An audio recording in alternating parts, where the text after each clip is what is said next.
Hi ನಮಸ್ಕಾರ, ಎಲ್ರಿಗೂ ಕವಿ ಕುಕ್ಕಿಂಗ್ಗೆ ಸ್ವಾಗತ. ನಾವಿವತ್ತು ಉತ್ತರ ಭಾರತ ಶೈಲಿಯ ಬದನೆಗೊಜ್ಜು ಹೇಗೆ ಮಾಡೋದು ಅಂತ ನೋಡೋಣ. ಒಂದು ಬದನೆಕಾಯಿಯನ್ನು ಸಣ್ಣದಾಗಿ ಕಟ್ ಮಾಡಿಕೊಂಡು 1 ಗ್ಲಾಸಿನಷ್ಟು ನೀರು ಹಾಕ್ಕೊಂಡು ಬೇಯಲಿಕ್ಕೆ ಇಡಬೇಕು.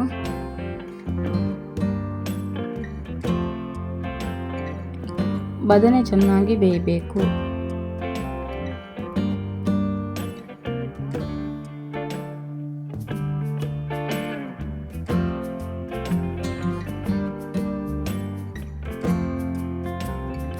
ನಂತರ ಸ್ಟವ್ ಮೇಲೆ ಬಾಣಲೆ ಇಟ್ಟು ಬಾಣಲೆ ಬಿಸಿಯಾದ ನಂತರ ಅದಕ್ಕೆ ಇಲ್ಲಿ ನಾನು 4 ರಿಂದ 5 ಚಮಚದಷ್ಟು ತೆಂಗಿನೆಣ್ಣೆ ಹಾಕ್ಕೊಳ್ತಾ ಇದ್ದೇನೆ.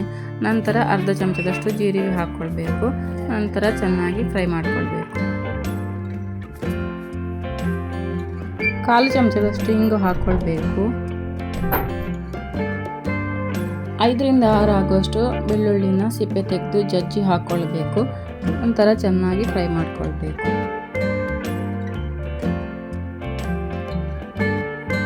ಒಂದು ನೀರುಳ್ಳಿನ ಸಣ್ಣದಾಗಿ ಕಟ್ ಮಾಡಿಕೊಂಡು ಚೆನ್ನಾಗಿ ಫ್ರೈ ಮಾಡಿಕೊಳ್ಬೇಕು, ಗೋಲ್ಡನ್ ಬಣ್ಣ ಆಗುವವರೆಗೆ.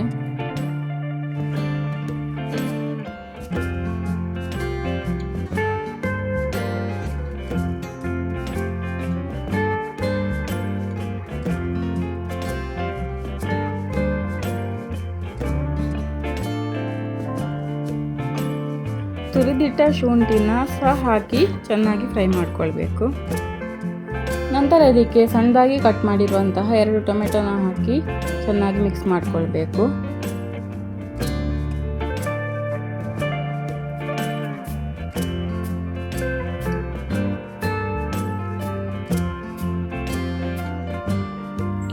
ರುಚಿಗೆ ತಕ್ಕಷ್ಟು ಉಪ್ಪು ಹಾಕ್ಕೊಳ್ಬೇಕು.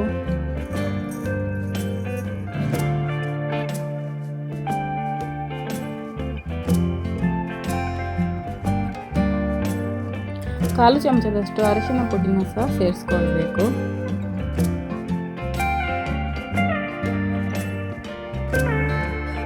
ನಂತರ ಇದಕ್ಕೆ ಅರ್ಧ ಚಮಚದಷ್ಟು ಧನಿಯಾ ಪುಡಿ, ಅರ್ಧ ಚಮಚದಷ್ಟು ಗರಂ ಮಸಾಲ ಪುಡಿ, ಅರ್ಧ ಚಮಚದಷ್ಟು ಮೆಣಸಿನ ಪುಡಿ ಹಾಕಿ ಚೆನ್ನಾಗಿ ಮಿಕ್ಸ್ ಮಾಡಿಕೊಳ್ಬೇಕು. ಅರ್ಧ ಚಮಚದಷ್ಟು ಆಮ್ಚೂರ್ ಪೌಡ್ರ್ ಇದ್ದರೆ ಸಹ ಹಾಕ್ಕೊಳ್ಬೋದು. ನನ್ನ ಹತ್ರ ಇಲ್ಲಿ ಇರಲಿಲ್ಲ, ಹಾಗಾಗಿ ನಾನು ಹಾಕ್ಕೊಳ್ಳಿಲ್ಲ. ಅದು ಹಾಕಿದರೆ ಇನ್ನೂ ಟೇಸ್ಟ್ ಚೆನ್ನಾಗಿ ಬರುತ್ತೆ. ನಂತರ ನಾನಿಲ್ಲಿ ಒಂದು ಹಸಿಮೆಣಸನ್ನು ಕಟ್ ಮಾಡಿ ಹಾಕ್ಕೊಳ್ತಾ ಇದ್ದೇನೆ. ಹಾಕಿ ಚೆನ್ನಾಗಿ ಮಿಕ್ಸ್ ಮಾಡಿಕೊಳ್ಬೇಕು. ಈ ಮಿಶ್ರಣಕ್ಕೆ ಮೊದಲೇ ಬೇಯಿಸಿಟ್ಟಂಥ ಬದನೆನ ಚೆನ್ನಾಗಿ ಮ್ಯಾಶ್ ಮಾಡಿಕೊಂಡು ಮಿಕ್ಸ್ ಮಾಡಿದರೆ ರುಚಿಯಾದ ಉತ್ತರ ಭಾರತ ಶೈಲಿಯ ಬದನೆಗೊಜ್ಜು ಸವಿಯಲು ಸಿದ್ಧ. ಈ ವಿಡಿಯೋ ನಿಮಗೆ ಇಷ್ಟ ಆದಲ್ಲಿ ಪ್ಲೀಸ್ ಲೈಕ್ ಮಾಡಿ, ಶೇರ್ ಮಾಡಿ, ಕಮೆಂಟ್ ಮಾಡಿ ಮತ್ತು ನನ್ನ ಚಾನಲ್ನ ಯಾರು ಸಬ್ಸ್ಕ್ರೈಬ್ ಮಾಡಿಲ್ವೋ ಸಬ್ಸ್ಕ್ರೈಬ್ ಮಾಡಿ. Thank you.